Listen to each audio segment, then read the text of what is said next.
Bon, continuons d'interroger cet universalisme à la chinoise.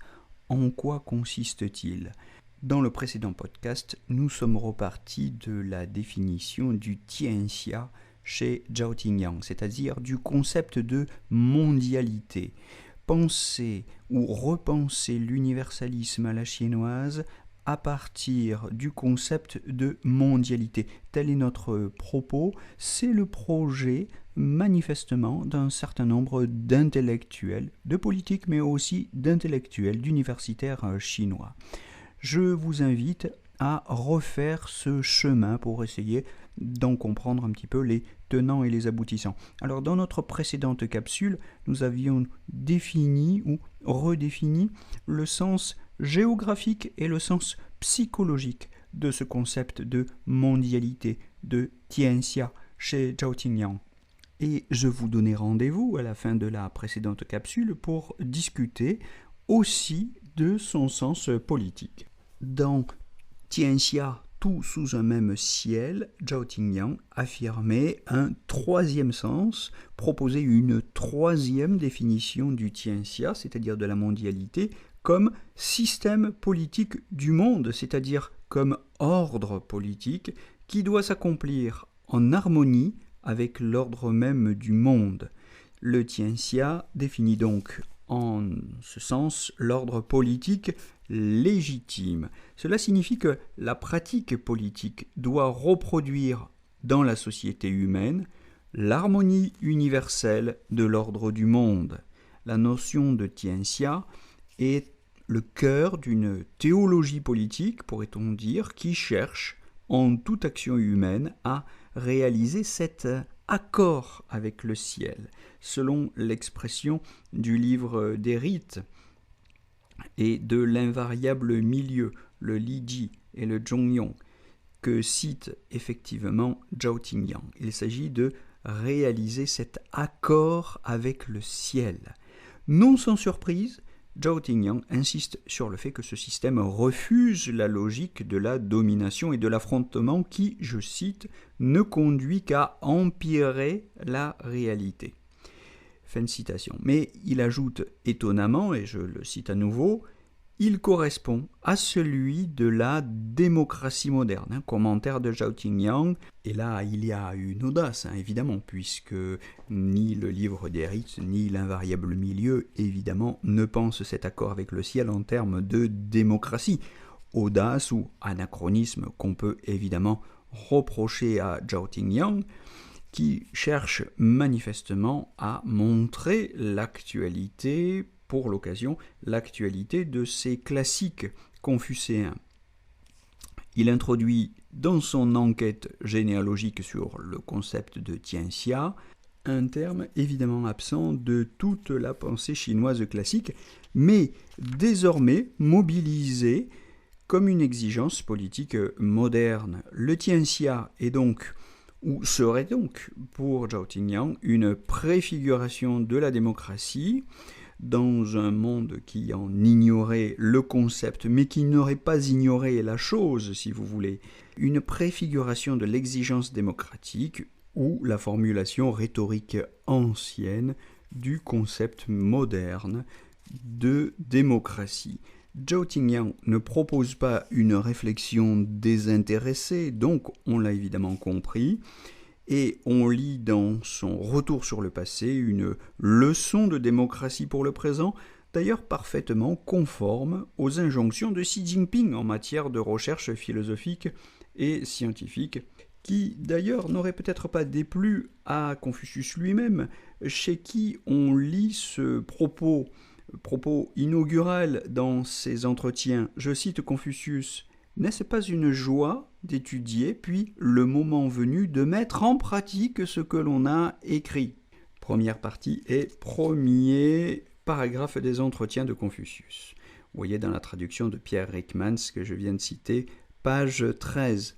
Donc, l'archéologie chinoise de ce concept de tianxia peut présenter un intérêt actuel. Essayons de comprendre pourquoi et dans quel contexte cette notion apparaît et s'impose au tournant du XIe siècle avant notre ère, dans les textes où elle apparaît, au moment où le pouvoir passe de la dynastie Shang à la dynastie Zhou. Le rapport démographique à ce moment-là est nettement défavorable. La dynastie Shang compterait ou aurait compté 1 million d'hommes et celle des Zhou seulement 70 000. Si les Shang ont perdu l'ascendant moral, du fait sans doute de la cruauté avec laquelle ils gouvernaient, selon toute vraisemblance en raison des textes qui nous restent, si une partie de l'armée, pour des raisons inconnues, s'était rebellée et avait changé de camp, provoquant le suicide du roi Shangzhou, la population et l'armée des Zhou restaient cependant minoritaires et ne pouvaient compter régner durablement sur des tribus éparses, en s'appuyant seulement sur la force. Il fallait trouver une autre réponse à la question de savoir comment le petit, c'est-à-dire la population la plus petite en termes démographiques, pouvait gouverner le grand, selon la formule qu'on trouve chez Zhao Tingyang. Comment le petit peut gouverner le grand? Comment gouverner sans le soutien de la force, que l'on n'a pas, ou qu'on n'est pas sûr de posséder durablement? Comment tirer finalement avantage d'une situation qui n'est pas matériellement favorable? Il fallait trouver une autre légitimité à l'exercice de l'autorité. Légitimité que la force conférée par des facteurs habituels, les facteurs démographiques, économiques, militaires, etc., ne confortait plus. Et c'est sur le facteur moral qu'allait alors se reposer ce nouvel art politique. C'est la raison fondamentale pour laquelle les Zhou ont inventé un système politique non hégémonique fondé principalement sur l'attractivité d'un système et remplaçant l'autorité de la force par les avantages d'un système. Voilà ce que dit encore très explicitement Zhao Tingyang que je viens de citer. Il s'agit donc de mettre en place un système capable de susciter des élans de coopération, d'encourager toute capacité contributive, jishang en chinois, selon le terme qu'emploie Zhao Tingyang lui-même. La question du Tianxia est donc celle-ci: comment accroître et déployer sa puissance particulière quand on ne dispose pas des moyens contraignants du pouvoir? Le Tianxia est ce concept qui sert à construire un système politique s'adressant à tous, et c'est là qu'est sa prétention universaliste, qui répond d'une manière originale à la question de l'efficacité en la fondant sur la puissance, en quelque sorte, la puissance de l'impouvoir. Je dis bien de l'impouvoir, L', c'est-à-dire le refus du pouvoir, le refus des moyens contraignants. Dans le domaine politique, je cite encore Zhao Tingyang, la clé du problème consistait à résoudre le caractère extérieur des nombreuses tribus, autrement dit, était de transformer les tribus extérieures en réalité intérieure, de réaliser l'inclusion du monde, un système dont les intérêts communs ou partagés assuraient les propres intérêts des Zhou, les intérêts pour les avantages obtenus par la multitude des tribus et pays devaient surpasser la tentation de refus de participer au système. Fin de citation. Zhao Tingyang considère donc que la mise en place de ce système du Tianxia est la première révolution, je le cite, la première révolution politique de l'histoire de la Chine, celle de 221 avant notre ère et celle de 1911 étant les deux autres, les deux suivantes, en tout cas avant la révolution communiste de 1949, et que cette révolution, cette première révolution du XIe siècle avant Jésus-Christ, était promise par son intérêt pratique et son originalité spéculative à une immense postérité jusqu'à la pensée de Xi Jinping, en passant par le traité de l'art de la guerre, l'invention du Weiqi ou les arts martiaux dits internes et l'intuition contre-intuitive mais essentielle au taoïsme de la supériorité stratégique de la faiblesse sur la force. Donc nous aurions en Chine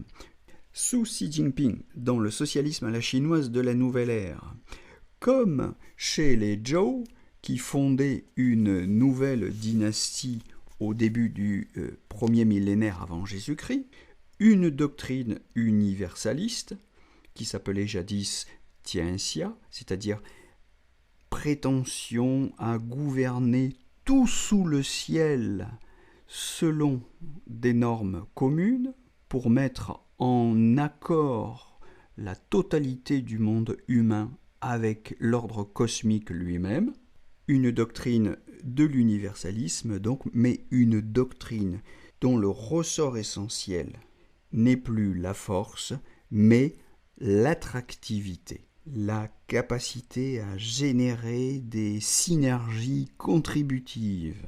Et voilà ce qui, pour Zhao Tingyang, non seulement nous permet de comprendre la révolution réussie des Zhou, mais est susceptible d'inspirer les élites du Parti communiste chinois et peut permettre d'expliquer les raisons de son succès si jamais il s'en tient à cette stratégie de la faiblesse, qui est en réalité non pas seulement une stratégie de la faiblesse, il ne s'agit pas ou il ne suffit pas d'être faible, il faut surtout être attractif, il faut surtout être susceptible ou capable de créer, de générer des projets contributifs. Et on entend bien derrière l'analyse historisante, scientifique, si vous voulez, en quelque sorte, de Zhao Tingyang, qu'il y a aussi évidemment une dimension politique, militante. Il s'agit d'encourager un certain type de management, un certain type de gouvernance mondiale.